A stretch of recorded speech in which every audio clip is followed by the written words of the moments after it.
प्रिय छात्रों, आप सभी का पुनः आपके अपने चैनल आदर्श संस्कृत पाठशाला पर बहुत बहुत स्वागत है।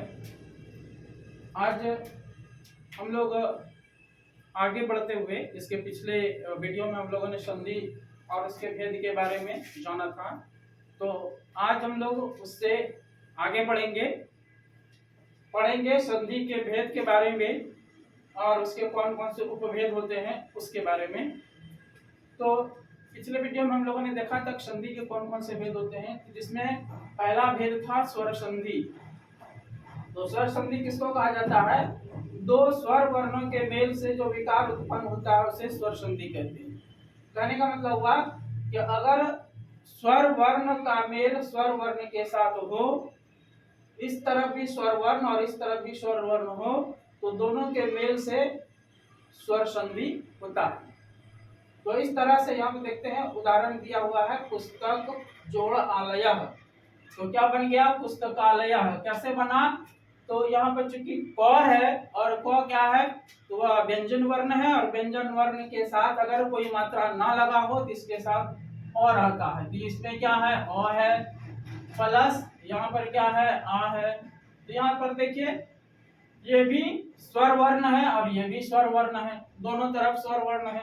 तो स्वर वर्ण अ प्लस आ के मिलने से क्या बनता है? आ बनता है। वो तो पिछले वीडियो में भी हम लोगों ने देखा था इस चीज को कि अ प्लस आ के मिलने से आ बनता है।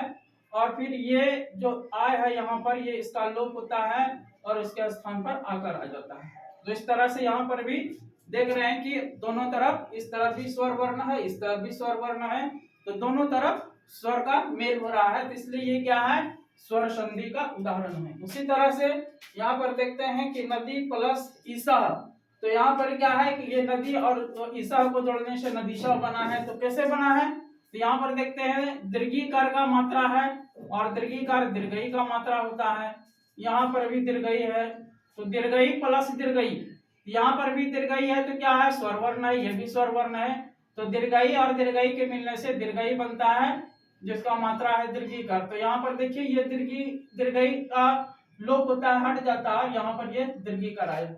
ठीक है, तो इस तरह से ये क्या है? दोनों क्या है कि ये दोनों इस तरफ भी दीर्घई है, इस तरफ भी दीर्घई है, दोनों स्वर वर्ण है।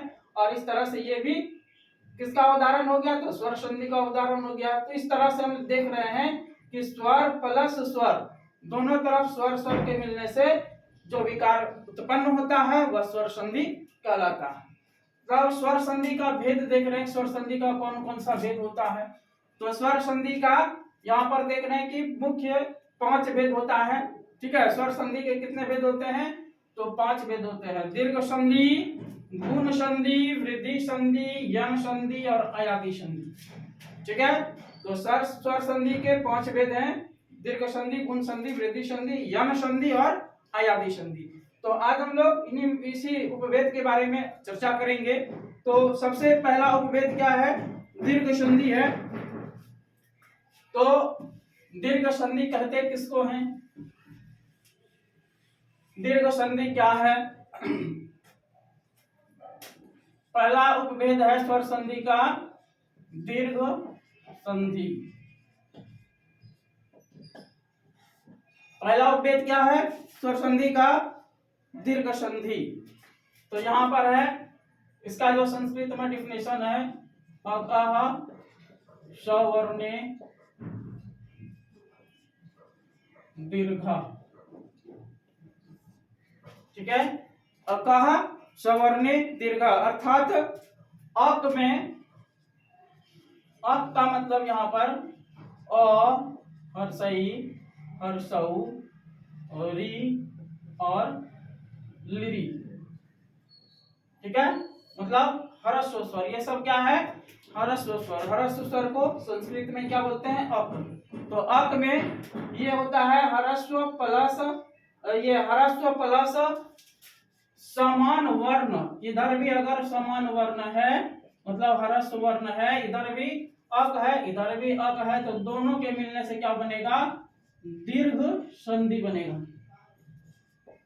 दीर्घ संधि। ठीक है, तो अक प्लस समान वर्ण, मतलब इसी में से कोई वर्ण इधर भी है तो दोनों समान वर्णों के मिलने से क्या बनता है, दीर्घ स्वर बनता है, उसी को दीर्घ संधि कहा जाता है। जैसे यहाँ पर देखिए कि अ या आ, इस तरफ ओ या आ है और इधर भी ओ रहे या आ रहे, मतलब समान वर्ण रहे, तो क्या बनेगा, ओ प्लस आ, इधर भी ओ प्लस आ, तो क्या बन जाएगा आ। इसका मतलब आ क्या होता है, दीर्घ स्वर होता है। क्या होता है, दीर्घ स्वर होता है, इसलिए इसको दीर्घ संधि कहा जाता है। ठीक है, जैसे देखिए, जैसे विद्या जोड़ आलय, तो क्या बन गया, विद्यालय।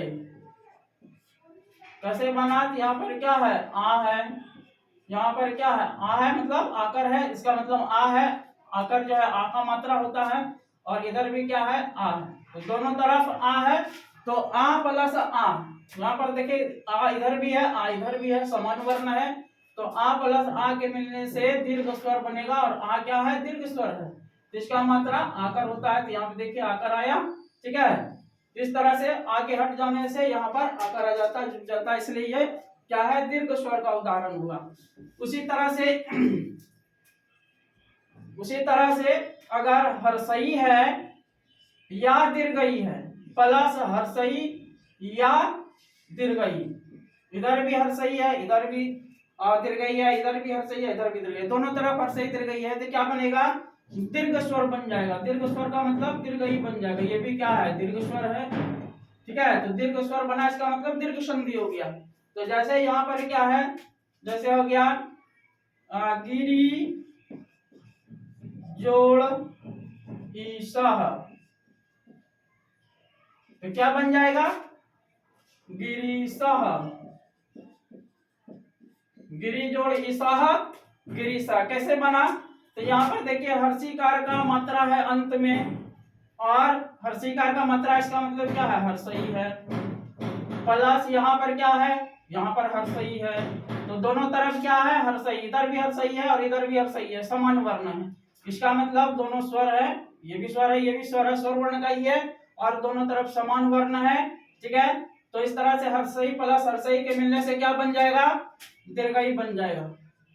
दीर्घई का मात्रा क्या होता है, दीर्घिकार होता है, तो इस तरह से यहाँ पर ये हर्षई हटा और यहाँ पर क्या आ गया, दीर्घई आ गया, तो क्या बन गया, गिरीशः।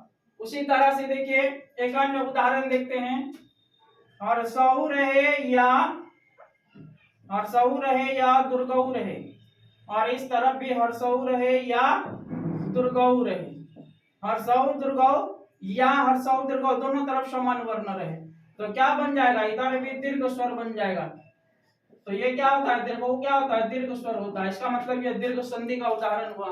ठीक है, तो जैसे यहाँ पर देखिए, जैसे है भानु, भानु जोड़ उदया, क्या हो जाएगा, भानुदया, भानुदया, तो कैसे हुआ भानुदया, तो यहाँ पर देखिए ये क्या है, अंत में क्या है, हर्षऊ है, हर्षऊ का मतलब क्या हुआ, हर्षऊ किसका, हर्षऊकार किसका चिन्ह है, तो हर्षऊ का चिन्ह है। ठीक है, और यहाँ पर भी क्या है, हर्षऊ है, तो दोनों तरफ क्या है, हर्षऊ है, इधर भी हर्षऊ है और इधर भी हर्षऊ है, समान वर्ण है, और समान वर्ण है, तो दोनों के मिलने से क्या बन जाता है, दीर्घ स्वर बन जाता है। हर्ष स्वर प्लस हर्ष स्वर के मिलने से क्या बनेगा, दीर्घ स्वर बनता है, तो दीर्घ स्वर क्या बना, दुर्गऊ बना, तो दुर्गऊ का चिन्ह क्या होता है, दुर्गु का, दुर्गऊ का चिन्ह क्या होगा, दुर्गऊ का। तो इस तरह से यहाँ पर देखिए कि यहाँ पर हर्षऊकार हट जाता है, और इसके जगह पर यहाँ पर देखिए हर्षऊकार था और यहाँ पर आकर के दुर्गऊकार बन गया, इसका मतलब दुर्गऊ का चिन्ह यहाँ पर लगा, इस तरह से ये दीर्घऊकार बन गया और भानुदया हो गया। तो यहाँ पर हम लोग देख रहे हैं कि दीर्घ स्वर का जो उदाहरण ये व्याख्या है, इस तरह से हम कर सकते हैं, अकह सवर्णी दीर्घ। तो यहाँ पर अलग अलग वर्ण दोनों तरफ समान वर्ण के रहने से क्या बनता है, दीर्घ स्वर होता है, और उसी को हम लोग दीर्घ संधि के नाम से जानते हैं।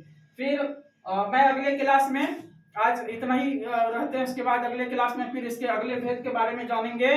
तब तक आप हमारे इस वीडियो को देखिए और ज़्यादा से ज़्यादा लाइक, सब्सक्राइब और कमेंट्स कीजिए।